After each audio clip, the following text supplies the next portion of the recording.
I stared at my phone in complete disbelief as my mother's voice echoed through my modest apartment. She was demanding $200,000 for my younger sister Madison's wedding. The same parents who refused to contribute a single penny toward my college education now expected me to bankroll an elaborate ceremony. I remembered working 3 jobs through university while watching them save every dollar for Madison's future. As I gazed around my small apartment that I earned through years of sacrifice, the reality hit me like a sledgehammer. My family still saw me as their personal bank account rather than their daughter. 3 days after that devastating phone call, my parents invited me to Sunday dinner under what I thought were innocent circumstances. I should have known better.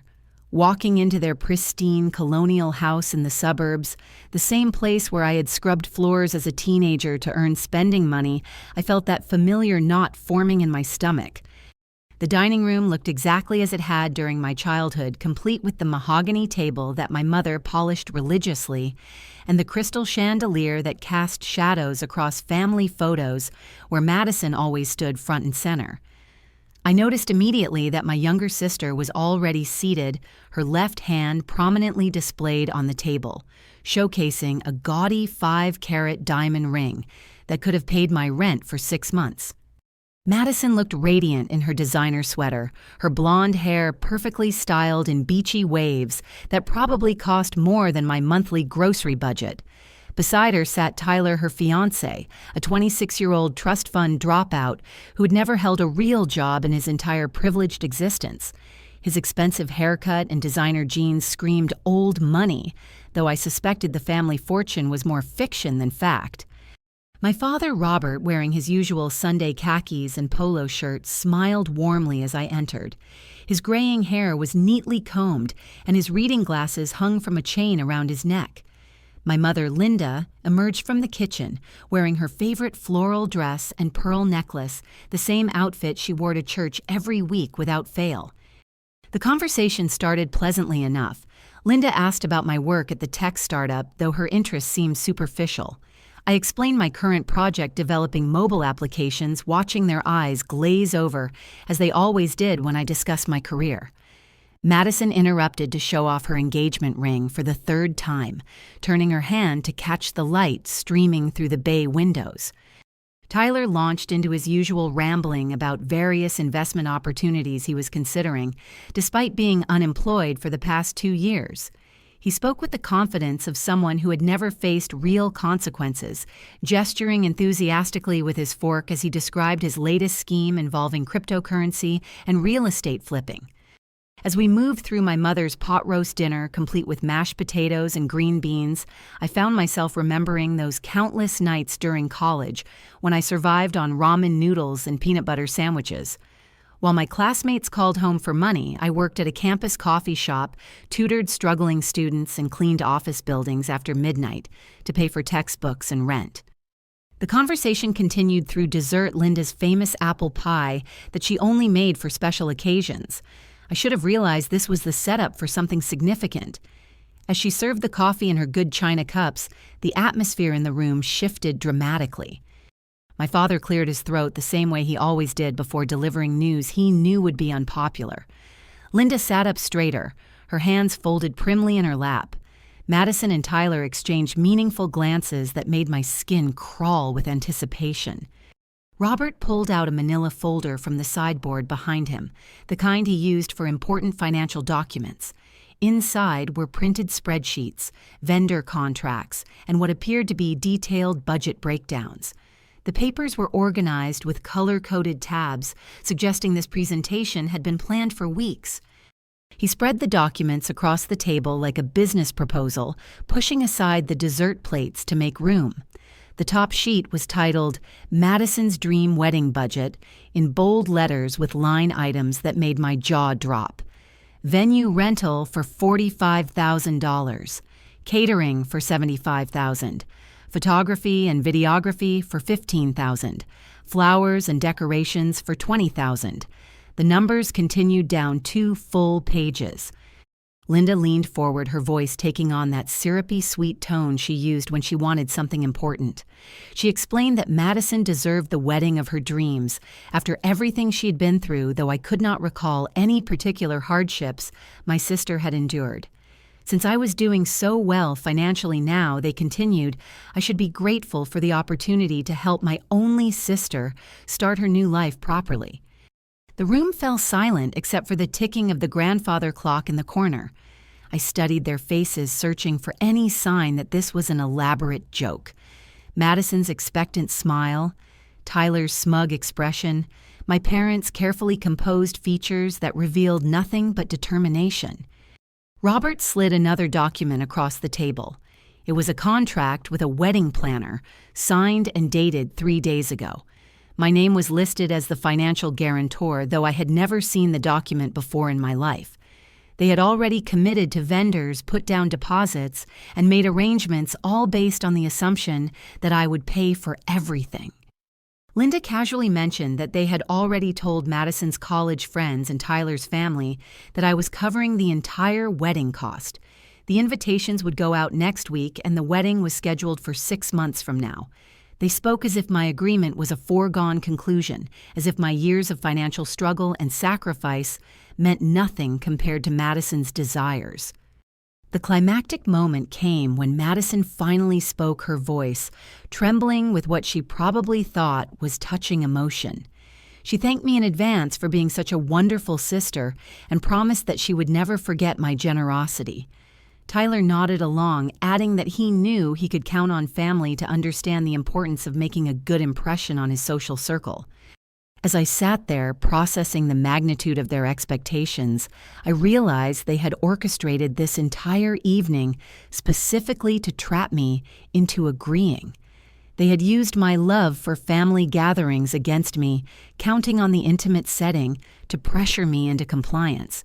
The worst part was understanding that they truly believed I owed them this money, as if my success was somehow their creation rather than the result of my own determination and hard work. I pushed back from the table and announced that I would not be paying for the wedding. The words came out more forcefully than I intended, but the shock of their presumption had overridden my usual desire to keep family peace. I stood up, reaching for my purse and jacket, ready to leave this manipulation behind. But my family was not finished with me yet. Robert moved to block my path to the front door, his tall frame filling the doorway between the dining room and the foyer. His expression had shifted from paternal warmth to something much more calculating and cold. Linda positioned herself near the stairs, effectively cutting off my escape route to the back of the house. Madison burst into tears, though they seemed remarkably well-timed and controlled. She dabbed at her eyes with a cloth napkin, careful not to smudge her perfectly applied makeup. Tyler wrapped his arm around her shoulders, whispering what I assumed were comforting words while shooting accusatory glances in my direction. My father launched into a prepared speech about family loyalty and sacrifice that sounded rehearsed and hollow. He reminded me of every birthday party they had thrown, every Christmas present they had given, every family vacation we had taken. He inflated these normal parental duties into extraordinary acts of generosity, as if feeding and housing me during childhood made me permanently indebted to their demands. Linda retrieved photo albums from the living room bookshelf, spreading them across the dining table, where the wedding budget had been moments before. She flipped through pages of childhood memories, pointing to pictures of family camping trips, school plays, and holiday celebrations. Her voice took on a wistful quality as she described all the joy and love captured in those photographs. The images showed a carefully curated version of our family history. Missing were photos of me working at the hardware store during high school while Madison attended cheerleading camp. Absent were pictures of me studying alone in my bedroom while Madison entertained friends downstairs. The albums told the story my parents wanted to remember, not the reality I had lived. Madison's crying intensified as she accused me of ruining her entire life. She claimed that Tyler's family would withdraw their approval if the wedding was not elegant enough for their standards. She painted a picture of social humiliation and romantic disaster, all because of my selfishness. Her performance was worthy of community theater, complete with dramatic gestures and perfectly timed sobs. Tyler suggested helpfully that I could take out loans since I was so good with money and had such excellent credit. He reasoned that the wedding was a one-time expense, while I had years to pay back whatever I borrowed. His casual attitude toward debt revealed someone who had never worried about making rent or buying groceries. As they continued their coordinated assault on my decision, memories flooded back of countless times when my parents had chosen Madison over me. I remembered the family vacation to Disney World that I missed because they spent my portion of the budget on Madison's dance lessons. I recalled graduation day when they left my ceremony early to attend Madison's cheerleading competition across town. I thought about the Christmas when I received practical gifts like socks and school supplies, while Madison unwrapped jewelry and electronics. The pattern had been consistent. Throughout our childhood, Madison's wants always took priority over my needs, and now they expected that dynamic to continue into our adult lives. Linda's voice grew more desperate as she sensed my resolve strengthening. She brought out her ultimate weapon, the announcement that they had already told their entire social circle about my generous contribution to the wedding. The news had spread through their church congregation book club and neighborhood association like wildfire. She showed me her Facebook page where she had posted glowing tributes to her successful daughter, who was making her sister's dreams come true. The comments section was filled with praise for my generosity and admiration for our close family bonds. Friends had shared the post, spreading the story even further through their social networks. The climactic revelation came when Linda revealed that the wedding invitations had already been printed and addressed. 300 guests had been invited to witness Madison's fairy tale wedding, all under the assumption that I was funding the entire celebration. The invitations included an elegant insert card mentioning that the celebration was possible through the love and generosity of family. Madison suddenly stopped crying long enough to deliver the final blow. She announced that she had already quit her job as a dental hygienist to focus full-time on wedding planning.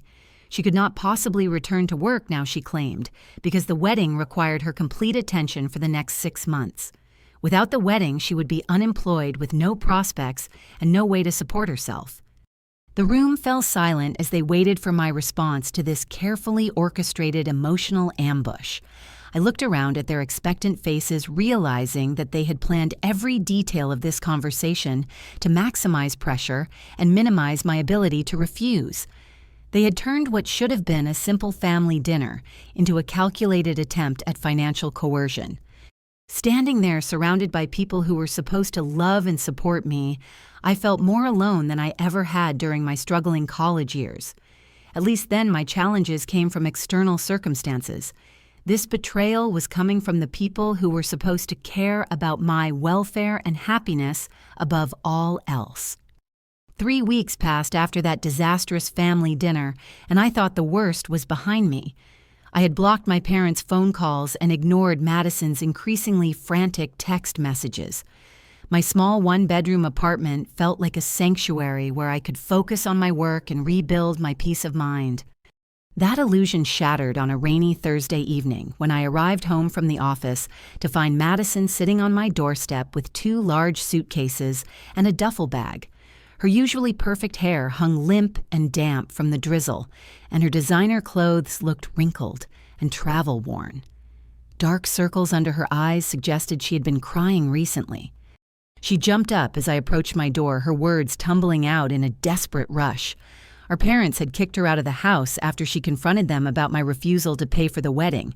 The fight had escalated into screaming matches and accusations, ending with Robert demanding that she find somewhere else to live until she could convince me to change my mind.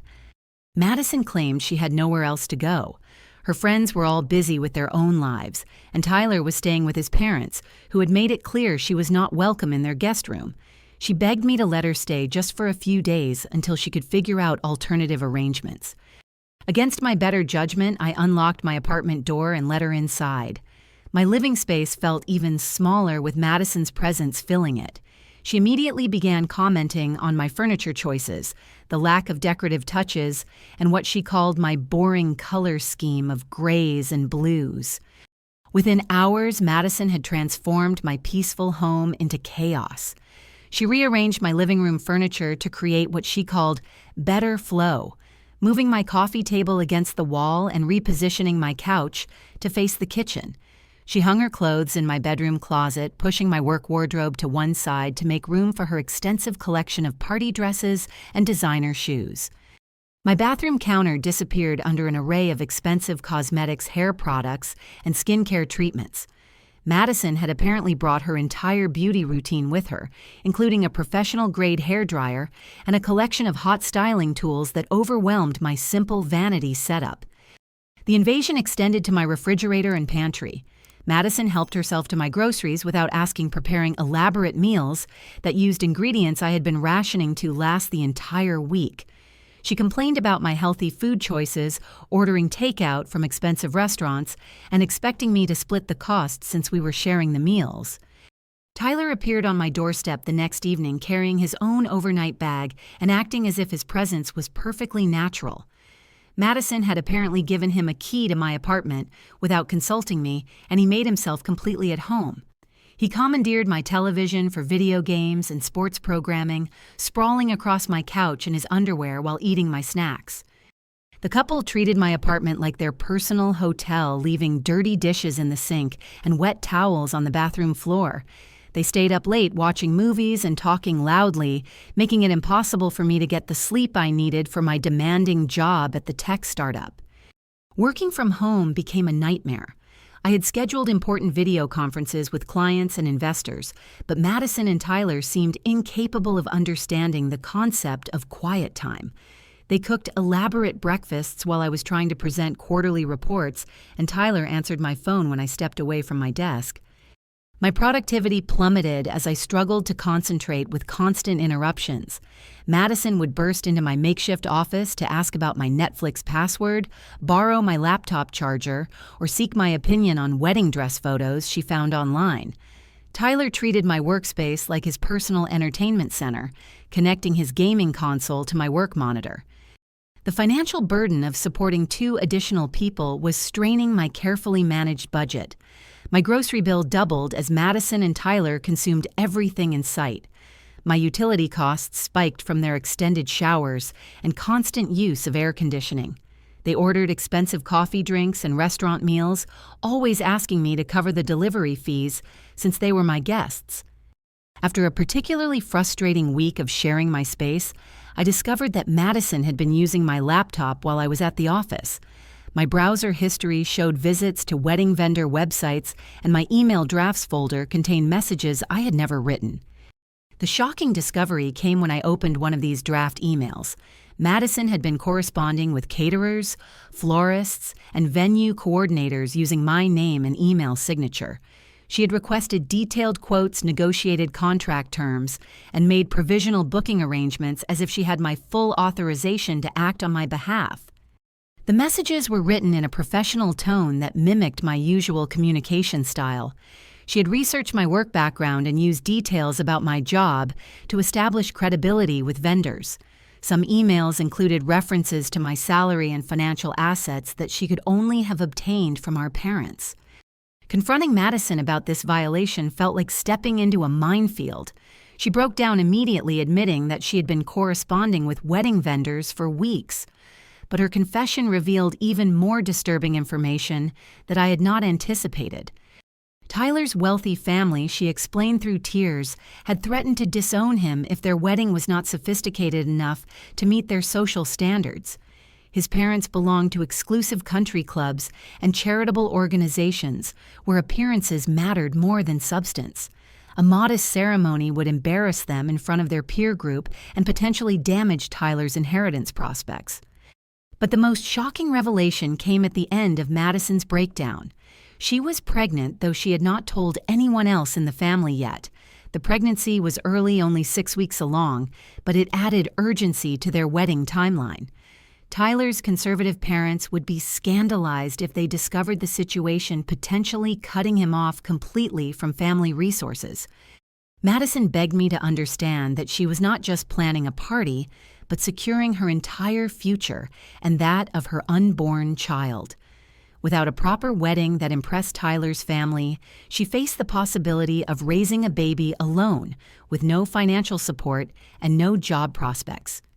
As I processed this information, I realized that my sister had been carrying far more stress and desperation than I had understood. Her invasion of my apartment was not just about convenience or manipulation, but about survival in circumstances that had spiraled beyond her control. The pregnancy revelation changed everything about her timeline and motivations. I wanted to feel sympathetic about Madison's pregnancy revelation, but my compassion evaporated when I discovered the true extent of her deception. Trying to help my sister find legitimate solutions to her problems, I offered to research affordable wedding options and assist with basic planning that would not bankrupt either of us. While Madison showered one morning, I decided to check my credit report to see if I qualified for any low-interest personal loans that might help with a modest celebration. What I found instead made my blood run cold. Multiple credit card applications had been submitted using my Social Security number and personal information over the past month. Companies had been conducting hard credit inquiries that were damaging my previously excellent credit score. 3 applications had been approved and cards had been mailed to addresses I did not recognize. My hands shook as I called the credit card companies to report the fraudulent applications. Each customer service representative confirmed that someone with access to detailed personal information had successfully applied for credit in my name. The applications included correct answers to security questions about my childhood pets, first school, and mother's maiden name. Madison had been intercepting my mail as well. A stack of financial documents hidden behind my bedroom dresser revealed that she had been opening bank statements, credit card offers, and insurance correspondence for weeks. She had used this information to build a complete picture of my financial situation. My phone rang constantly with calls from wedding vendors who thought they were speaking with a bride ready to make major purchases.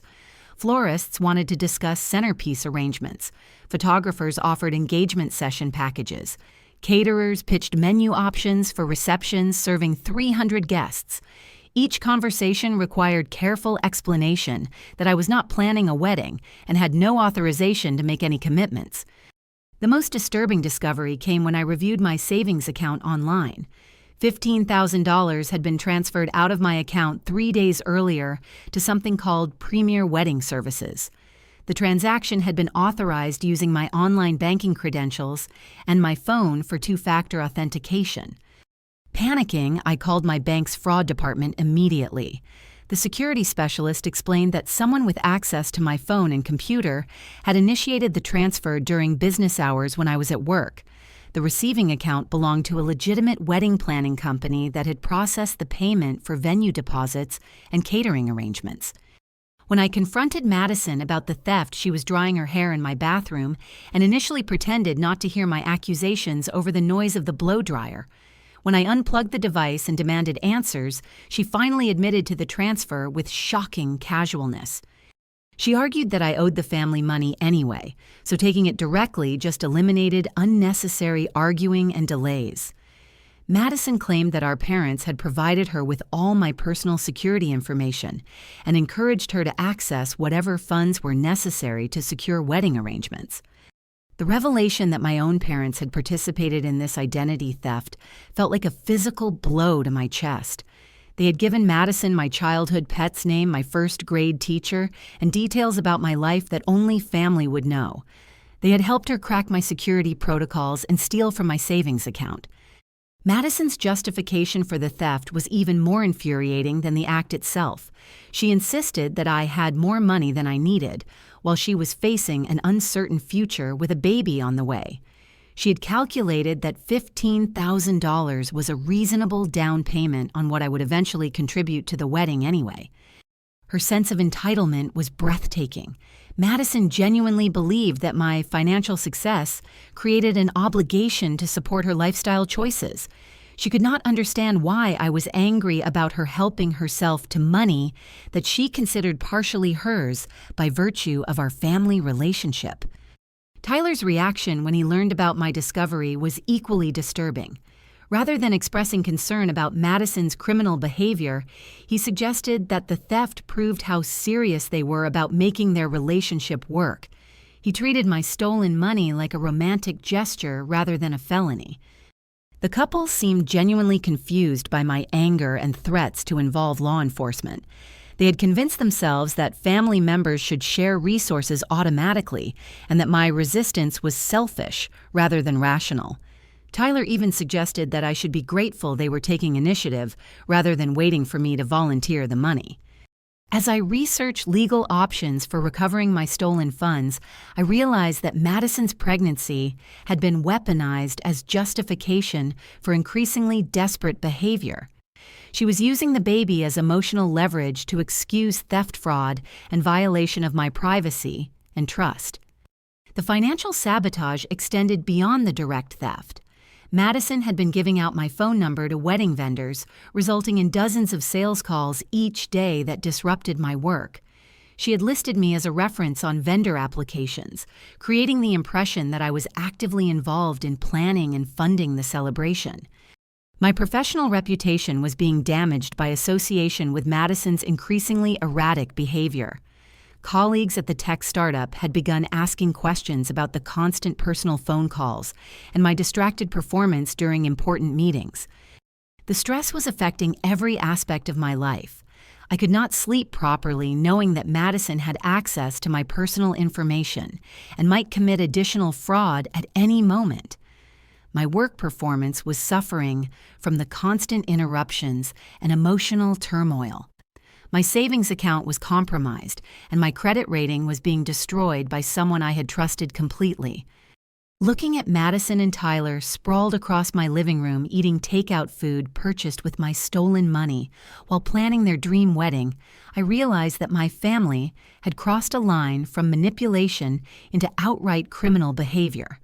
They had stolen from me as casually as they might borrow a cup of sugar, with no recognition of the serious legal and ethical violations they had committed.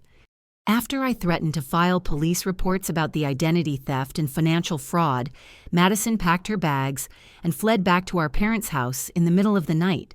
She left behind a mess of dirty dishes, unpaid takeout containers, and a bathroom that looked like a cosmetic store had exploded inside it. Tyler followed her the next day, but not before stealing several items from my apartment, including my backup laptop charger, an expensive coffee maker, and weirdly enough, my favorite throw blanket.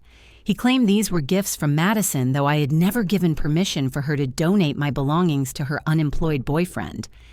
I thought their departure would end the harassment, but instead it triggered a coordinated campaign involving our entire extended family network. My phone started ringing with calls from aunts, uncles, cousins, and family friends who had been recruited to pressure me into changing my mind about the wedding funding. My Aunt Carol was the first to call, her voice dripping with disappointment and manufactured concern. She'd always been my mother's closest ally in family politics, and her lecture about supporting Madison felt like a carefully scripted performance. Carol reminded me of family obligations and suggested that successful people had responsibilities to help those less fortunate. Uncle Mike took a different approach, focusing on practical concerns about Madison's pregnancy and future security. He painted a picture of my sister struggling as a single mother if Tyler's family rejected her over the wedding situation. Mike implied that I would be personally responsible for any hardships that Madison faced if I continued refusing to help. My grandmother entered the battle with threats about changing her will if I did not demonstrate proper family loyalty. During a tearful phone conversation, she claimed that my refusal to help Madison was breaking her heart and making her reconsider which grandchild truly deserved to inherit the family farm that had been in our family for 3 generations. The pressure campaign extended to social media platforms where family members began posting passive-aggressive messages about supporting each other through difficult times. My cousin Jennifer shared articles about sibling relationships and the importance of generosity within families. Uncle David posted inspirational quotes about sacrifice and love that were clearly directed at my situation. The most hurtful attack came from my cousin Sarah, who wrote a lengthy Facebook post about family members who forgot their roots after achieving success. Without mentioning my name directly, she described people who abandon their families and refuse to help during crisis situations. The post received dozens of likes and supportive comments from relatives who knew exactly who she was targeting. My coworkers began noticing the impact of this family warfare on my professional performance. I was receiving personal phone calls throughout the day from relatives who wanted to share their opinions about my obligations to Madison. The constant interruptions were making it difficult to concentrate on complex coding projects that required sustained focus and attention. During an important client presentation, my phone buzzed with text messages from 3 different family members within the span of 10 minutes. My distraction was obvious to everyone in the conference room, and my boss pulled me aside afterward to express concerns about personal problems affecting my work quality. The stress was manifesting in physical symptoms that I could not ignore. I was having trouble sleeping, my appetite had disappeared, and I found myself snapping at colleagues over minor issues. The constant emotional pressure was exhausting my mental resources and affecting my ability to perform the job that supported my independent lifestyle. My grandmother escalated her threats by calling my workplace directly and speaking with my assistant about family emergencies that required my immediate attention. She claimed that Madison was having pregnancy complications and needed financial support for medical care, though I knew this was completely fabricated since Madison had not even told the family about her pregnancy yet. The breaking point came when I discovered that my parents had created a GoFundMe page for Madison's wedding using my photograph and personal information without permission.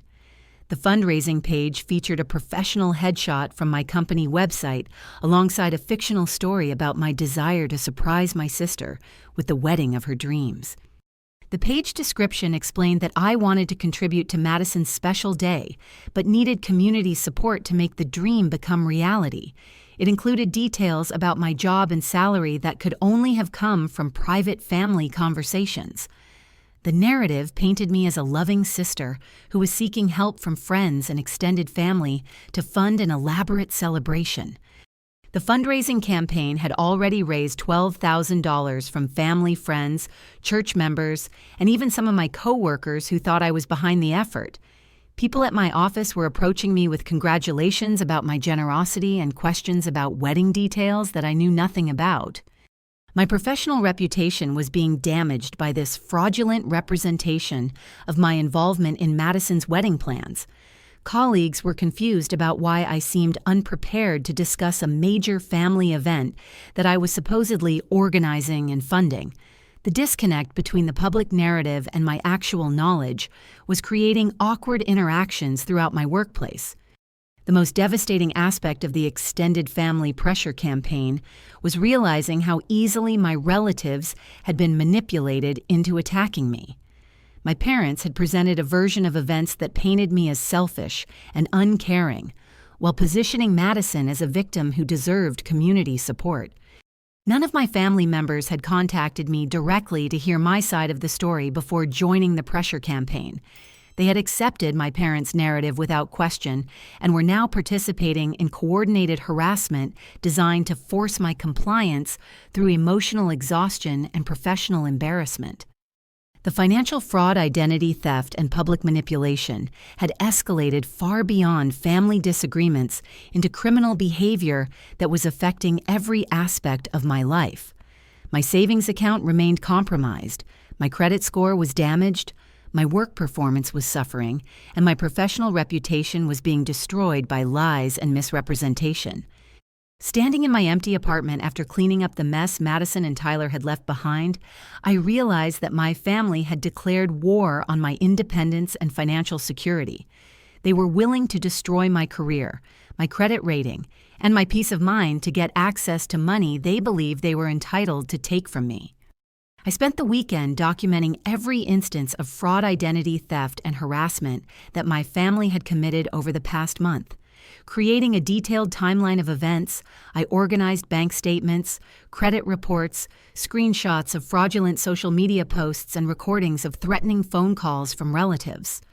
Monday morning, I took a personal day from work and visited a law office that specialized in identity theft and family fraud cases.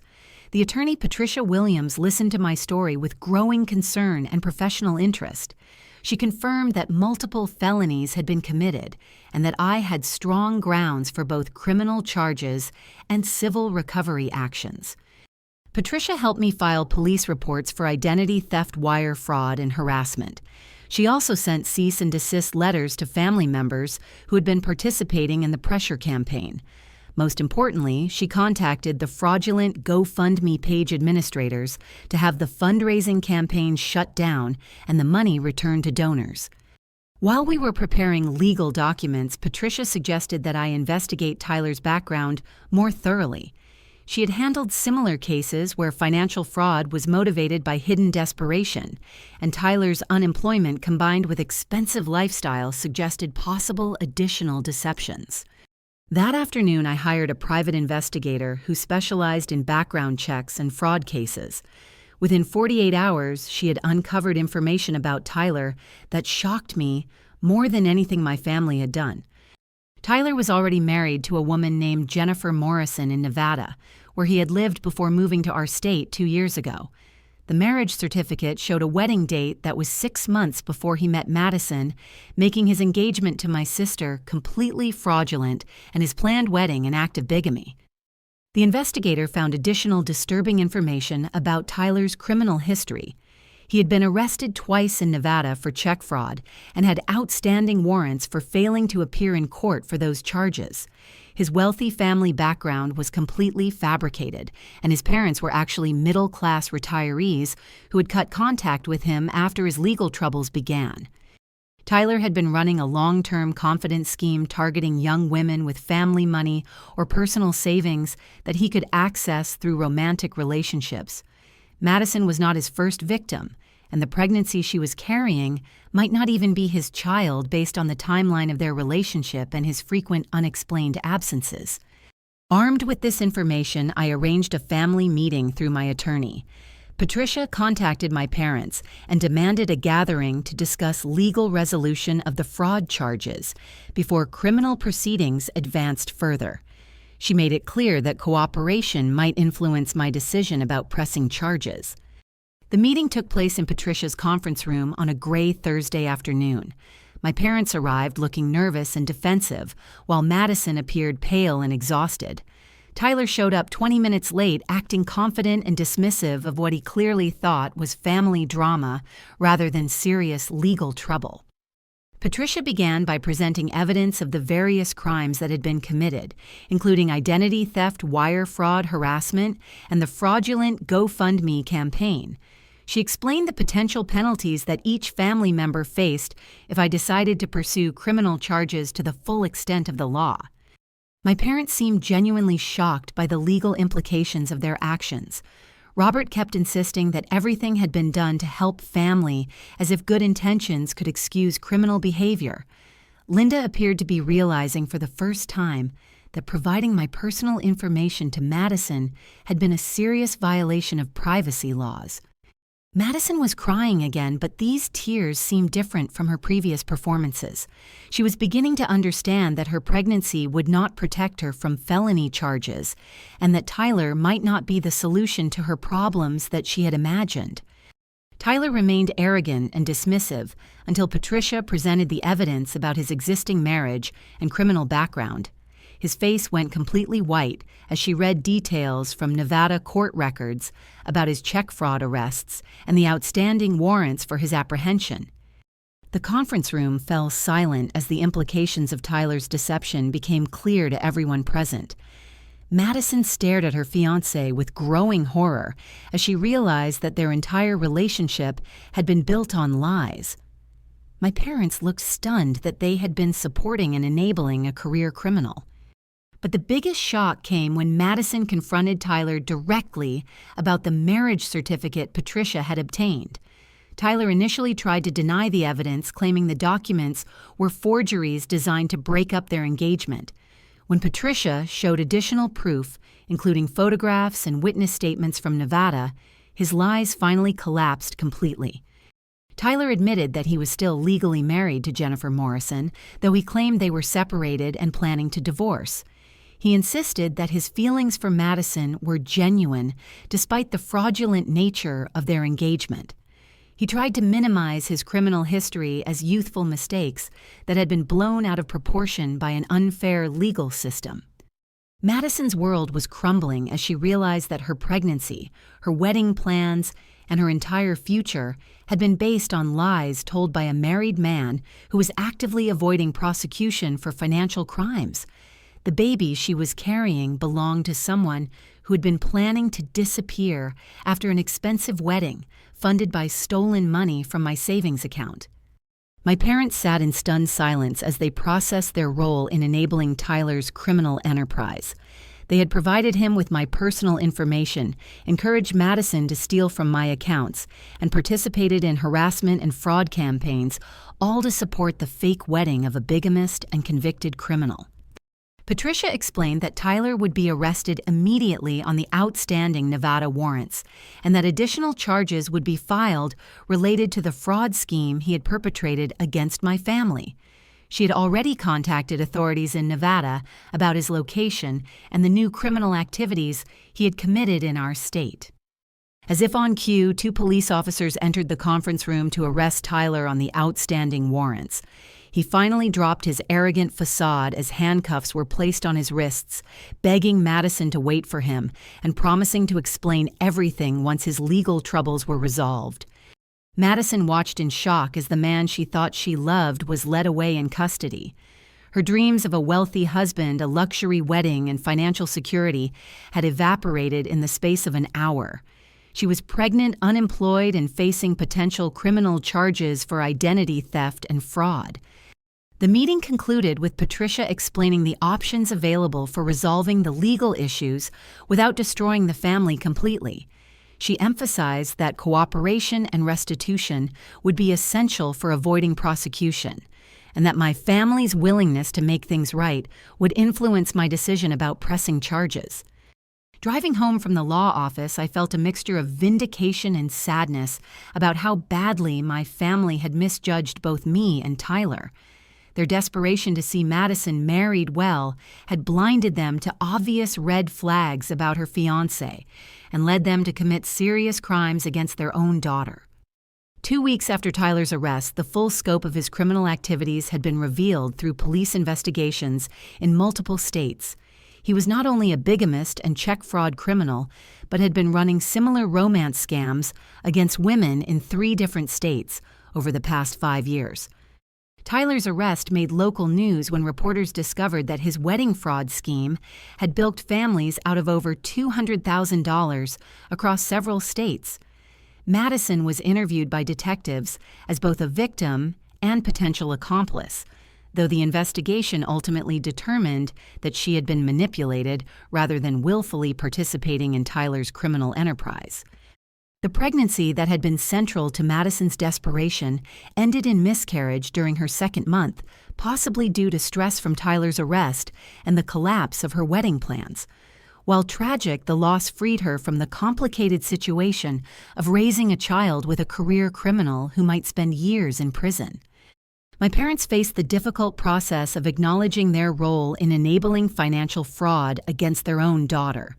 Robert and Linda attended family therapy sessions where they began to confront their pattern of favoritism and manipulation that had damaged our relationship for years.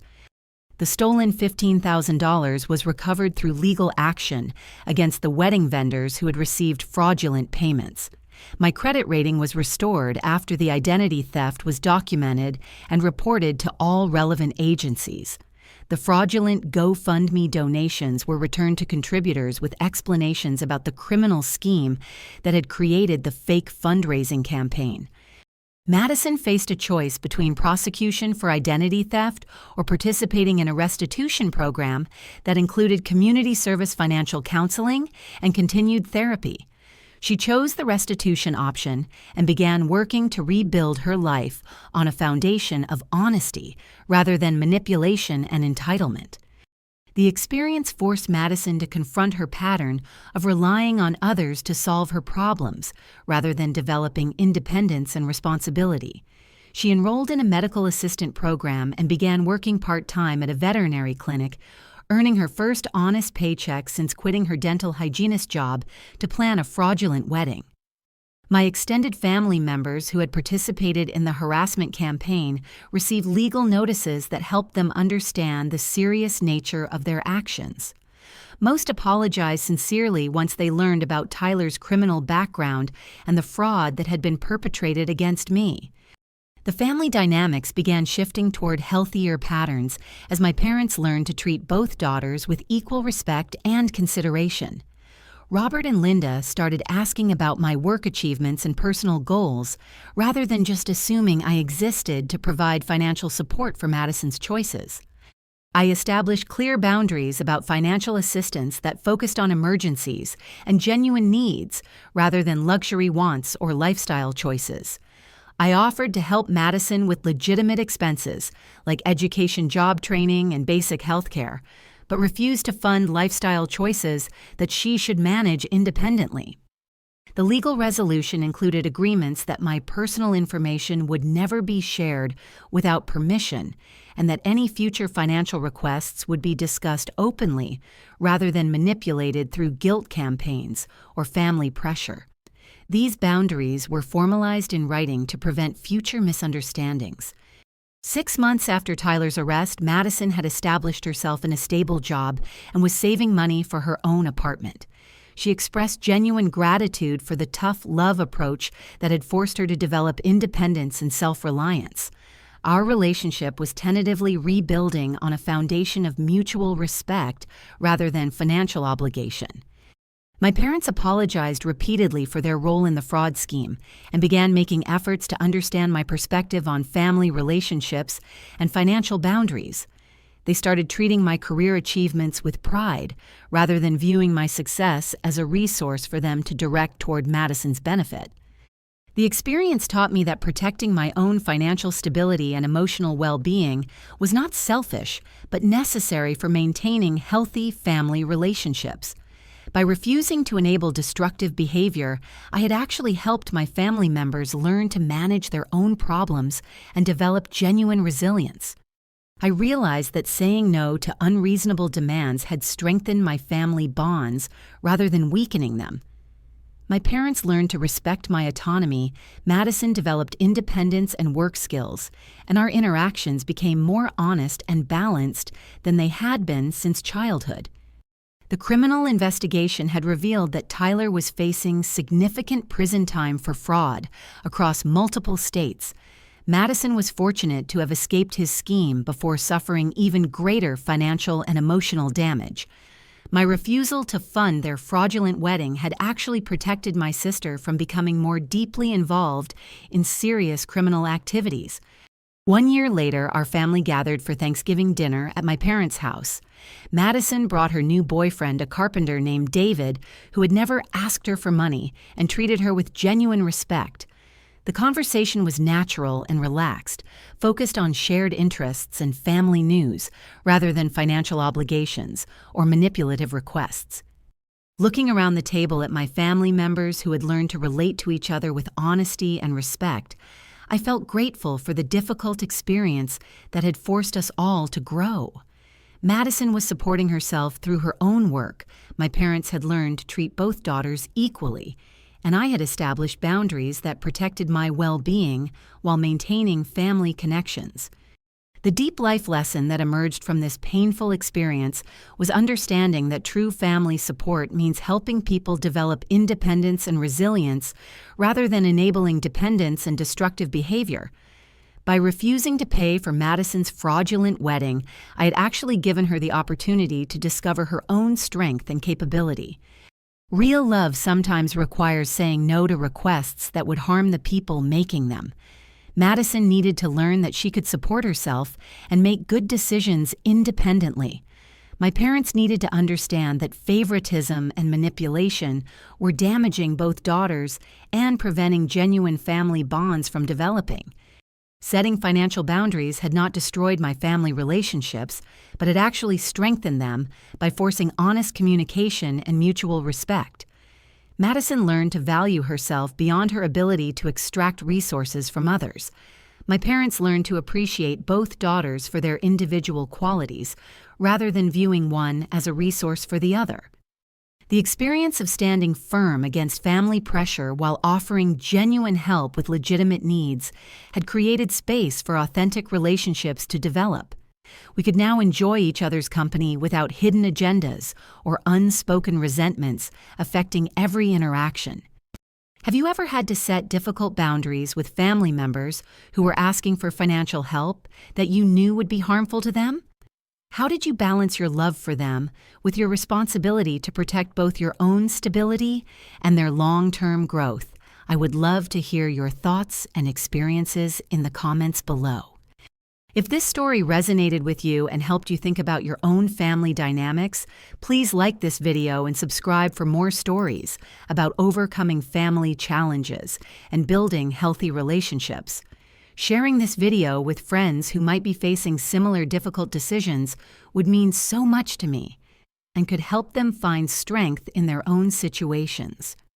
Thank you for listening to my story and for being part of this community where we can share experiences and support each other through life's most challenging moments. I hope that sharing my journey has reminded you that protecting your own well-being is not selfish, but necessary for building genuine love and respect within families. Take care of yourselves, and remember that sometimes the most loving thing you can do is refuse to enable behavior that prevents the people you care about from discovering their own strength and resilience.